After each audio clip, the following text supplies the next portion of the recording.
Welcome to Reading on the Rock for Advent. Good evening, friends, and thank you for tuning in to Reading on the Rock for Monday, December 9th. I'm Reverend Ann Kemper, pastor here at the Covenant United Methodist Church. And as we wait for the coming of Christmas, we continue our series of books on what Jesus teaches us about doing the right thing. Our story this evening is called BunnyBear.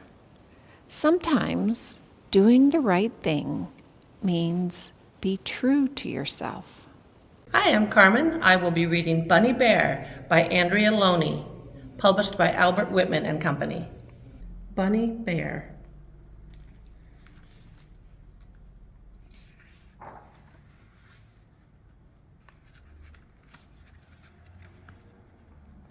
There once was a bear who was more than a bear.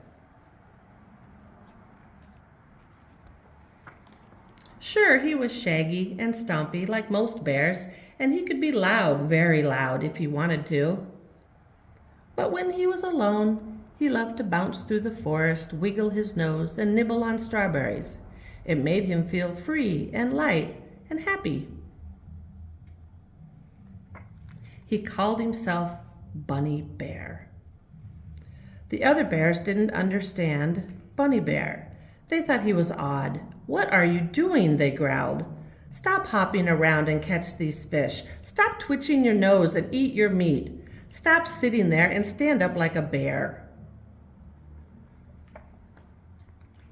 So BunnyBear left the den without even telling his mama. He bounced through the forest and into the meadow. Then, right there in the patch of tasty flowers, he saw it, a bunny. He tried to say hello, but the rabbit raced away. BunnyBear bounced after her. Underground, BunnyBear saw the most beautiful sight, an entire warren of bunnies. They were tiny and fluffy and bouncy, like BunnyBear's heart. "What are you doing in here?" whispered one of the bunnies. Bunny whispers were one of BunnyBear's favorite sounds. "Me? I'm just one of the bunnies," BunnyBear replied a little too loudly. The bunnies giggled. Bunny giggles were also one of BunnyBear's favorite sounds, but not when the giggles were about him. They made BunnyBear feel cramped and fidgety. The elder bunny looked down his long nose at BunnyBear. "You don't look like a bunny.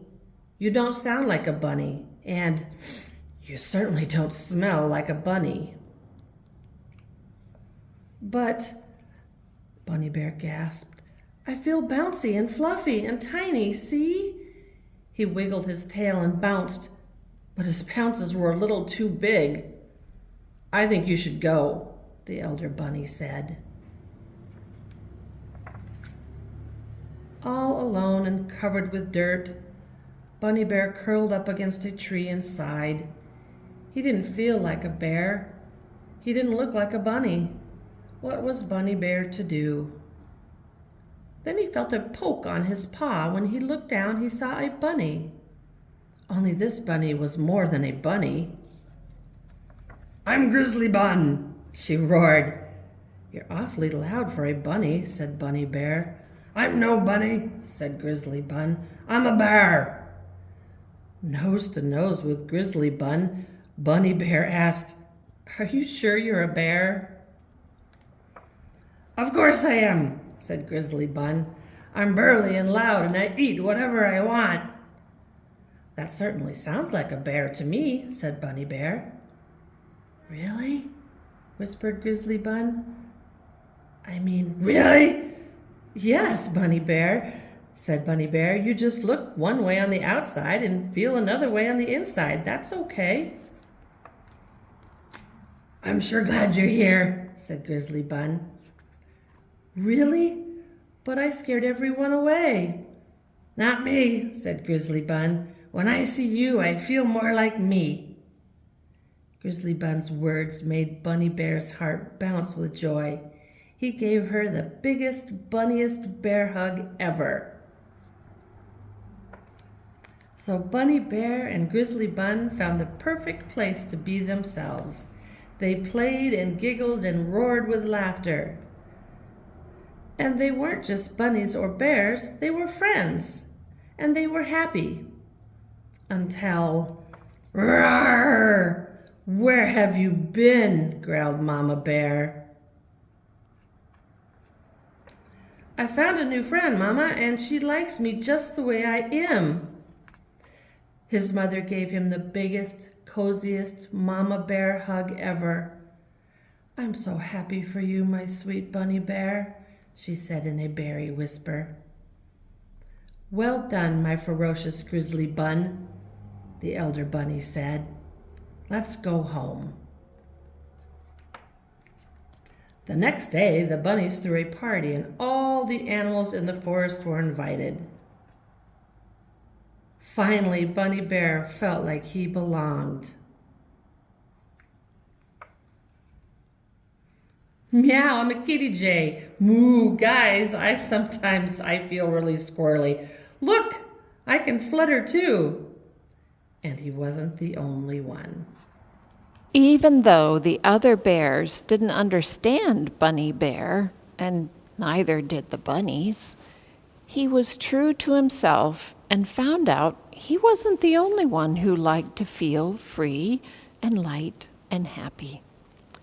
Jesus teaches us when we are true to ourselves, we are doing the right thing. Would you please pray with me? Caring God, thank you for stories that teach us what it means to do the right thing.